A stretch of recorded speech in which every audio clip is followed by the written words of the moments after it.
یک کودک یک زنگی را دیده است در راه، سنی اوچهش گفته اوچه میمونه بی سیگارت کشیده است. نه که همین شما هم گفتم شکل صورت و به انسان مانند نیست، با در دهن و سیگارت شما عقل فراست داشته باشه لعنتی هم تری میشه. همین موسیقی هم تری تو کرده است. میترسم که یگان روز با خدای را کرده مخنث هم میشه، گلوبوی هم میشه به این شکل صورتو. همونیش که با آدم شکل به عقل به فراستر یک گوشه داشتگی بعد به سرشون فیراد کرد بکشش دعفشه گفت بکشش آخی امورا چی در داری؟ اینا گفتم اینه انسانه، این پدر داره به فکرم، آداب داره، اخلاق داره. اشتماده با اکن نصیحت میکنه یک احمقش داملو نخوب به همین رشته هم خیلی بگوی. برادرای عزیزی که قرآن خوندن میتونیم با زبان عربی، اینا با ترجمه تاجیکی و همچنین با حرفای کریلیکی طرز خوندن قرآن. اینا بسم الله الرحمن الرحیم، به نام خداوند بخشنده و مهربان. هم زبان عربی قدی نویسه، هم با زبان کریلیکی طرز خوندنش، هم ترجمهش هست. انا اعطیناک الکوثر فصل لربک وانحر. اینا یکم آیات به درستی که ما تو را کوثر عطا کردیم. یکم آیات نیم انا اعطیناک الکوثر. هر یک آیاتی که میخونه ترجمهش هست، هم با زبان عربی نویسه، هم با زبان کریلیکی نویسه، هم ترجمهش با زبان تاجیکی هست. السلام علیکم و رحمت الله و برکاته. شخصانی که از شهر مسکو سرحد قزاقستان را گذشتن میخواهند، پس برای شما کمپانیای نظر و بازار علی را توصیه میدهیم. برادران تاجیک با تجربه کاری با ماشین‌های زمانوی شما را گرفته به سرحد قزاقستان برده و با خواست الله آورده میرسانند. برای زن و مرد فرق ندارد. از نام شبکه حاجی میرزا گپ زنید تخفیف کرده می شود. معلومات بیشتر با رقم‌های روی اکران بوده تماس بگیرید. سه برادر ای داخل ماشین خارج شدند، سه جوان، یک تاش اندک جوندارتر به عقل به ادب در یک گوشه شیشت است، دو نفرش رنگی زپاسکا وری فیگورا دارن، در دهنو سیگارت، همون مایکای تانکی که هفته گذشته صفاتشون کردیم در تنهاشو، دولچه گابانا روشو در کار، موزیکا را به تمام آواز موندیان هم تری کلا زده استیان. ایدور سعدلو را صدا کردیم که همون بدبخت را بگو که آواز موسیقیشون را پس کنن. کی را میگوی؟ پشارشون را میبرم. اخیر بی‌طاقت شدم پیش اومدم. ای بچه هیچ عقل فروسا داری؟ شما آدم هستی، شیر انسان خورده ای. ای بدبخت تو در کازینوی، تو در یگون نشینوی کلوبی، یگون موزیکال سنتر دایی، پستش که خوک در سرت ای چه ترق ترق داره ایزونا میکشی. نگاه دارن کی را زلال کرده است؟ ای بدبخت من دا زلال کرده است، شما خودتو دا زلال کرده گیای رو تو درگور چی زلال کرده ای؟ اونی گفتم رنگی نمی مخنثا شدگی خبر نداری و شما نمیفهمی که همین موسیقی تینت انسان دیگه میکنه، موسیقای گرمان تنیس میکنه، زنکت میکنه، تامینا نمیفهمی؟ نه فهمیدیم ولی گفتم ای پیش بعد میفهمی، با قیمونداش ولی با ای پیش میفهمی. رو درگور شکل صورت بینه، افت اندام بینه، به همین شکل میمون ورد با در دهنت سیگارت. یک کودک یک زنگی را دیده است در راه، سنی اوچهش گفته اوچه میمونه بی سیگارت کشیده است. نه که همین شما هم گفتم شکل صورت و به انسان مانند نیست، با در دهن و سیگارت شما عقل فراست داشته باشه لعنتی هم تری میشه. همین موسیقی هم تری تو کرده است. میترسم که یگان روز با خدای را کرده مخنث هم میشه، گلوبوی هم میشه به این شکل صورتو. همونیش که با آدم شکل به عقل به فراستر یک گوشه داشتگی بعد به سرشون فیراد کرد بکشش دعفشه گفت بکشش آخی امورا چی در داری؟ اینا گفتم اینه انسانه، این پدر داره به فکرم، آداب داره، اخلاق داره. اشتماده با اکن نصیحت میکنه یک احمقش داملو نخوب به همین رشته هم خیلی بگوی. گفتم همین ریشه که رومون سیاه کرده اگر اولی میدیدی قطعیت چقدر معامله میکردم. تو انسان باشی با تو انسانوار معامله کنن. التواضع مع المتواضعین و التکبر مع المتکبرین. با آدم متواضع تواضع کنید، با آدم متکبر تکبر در پیش متکبر که تواضع کردی باید باره تکبرش زیاد می شود. بعد گمان میکنه که یا ایمن میترسه یا متهمه. نوجوان مرد گفتم در این تریتوری ها ایتری موسیقی را بلند نمان، برات در تایدرون محکم که در حجرت چند قیبلند میمونی بمون. خودت مخنثی مردم هم مخنث نکن، این تأثیری بدش در دیگران نرسه. چنان سوالای ابلهانه میتن، چنان سبحان الله یک گپ سه بار میفهمونیش با همون را مایده کرده با ایسری نو پرسیدن میگیره. ای برادر ممکن تو به حضور باشی، ما وقت نداریم از برای خدا، یا من تو پاییم یا تو پای. و نخواه یک گپ هر یک کلمه شو برات بفهمونن سه بار بگند با همون سوال ایسری نو بتی. میگه اگر در بالای خر تقم خشرو پرتای بزید گلدوزی کردگی هر کسی ای پیشش بگذره میگه عجب خری بزی بی خوب خری خشرویی همه خیلم است. خرک زیبا که در گردنش زنگولچه ببند در قد کوشه ببرون همه تماشاش میکنم. از همه خاطر لباس زیبا و آزاده پوشه، اما لباس زیبا و آزاده تو باید سنتی باشه. شما باید به محمد صلی الله علیه و سلم تقلید کنید، به دالچه و گبنه ها نه، به پیر کردن ها نه، به پیغمبر خود تقلید کنید. لباس تازه و آزاده و خوشرو پوشه و سنتی باشه. بیجی ای رنگش زردای سری دیل تای نابوتش پوشیده هم بگم سنتی باشد. پس سوال بچه ها آداب داره، خواهش میکنم همه آداب رعایت کنی، آدابی سوال کردن رعایت کنی. زمانهای پیش هیچ یک زنگ تلفنت رد نمیکردم، همش همه برداشتم پای در پای. اما امروزا دیگه عصب خراب کردیم.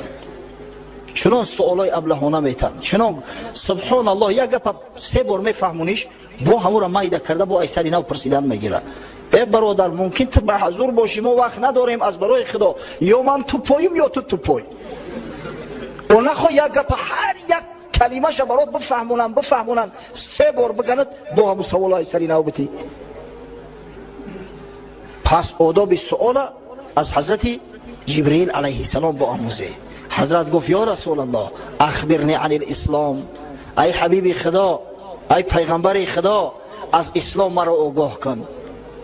چقدر کوتاه اما در برابر خود نگاه کنه که این اسلام چه یک مفهومی وسیع است. یک سوال شامل داد با آدابانه، گپ زیاد نگفت. اصلا همین لقلقی بیهوده در کار نیست. بچه بسیار گپ زدن عادت نکنه، با کم گفتن فکر خودتون بیان کردن یاد بگیره.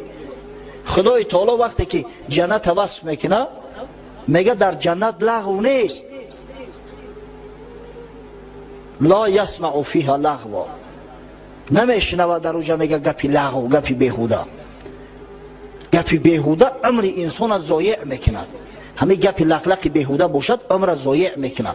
از همین خاطر بزرگان میگن که اگر گپی خیر گفتن نمیتونی خاموش باش. همون خاموشی هم ادب است، خاموشی هم عبادت است. پیغمبر خدا صلی الله علیه و سلم گفت الا اخبرکم بایسر العباده و اهونها علی البدن، شما را آگاه سازم از سبکترین عبادت ها که بر بدن شما هیچ مشکلی حاصل نمی سازد. گفتم بله یا رسول الله. حضرت گفت الصمت و حسن الخلق، سبکترین عبادت ها دو چیز است، یکی خاموشی، دویم اخلاق حسنه. و بین خاموشی را رسول الله صلی الله علیه و سلم عبادت خواند. در حدیث امام بخاری آمده است، از حضرت ابو هریره روایت میکند که پیامبر خدا صلی الله علیه و سلم فرمود من کان یؤمن بالله والیوم الاخر فلیقل خیرا او لیصمت. هر کسی که ایمان به خدا و به روز آخرت دارد پس باید یا گپی خیر بگه، گپی خوب بگه، یا خاموش ایستد. فلیقل خیرا او لیصمت.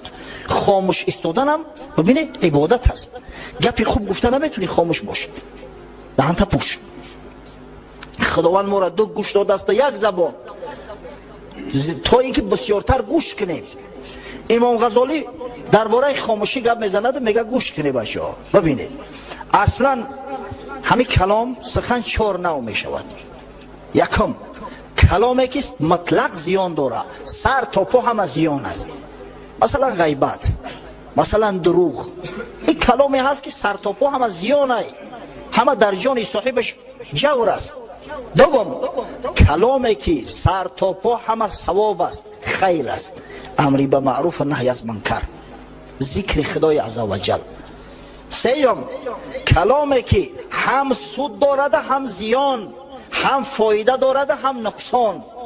چهارم کلامی که نه سود داره و نه زیان، نه فایده داره و نه نقصان.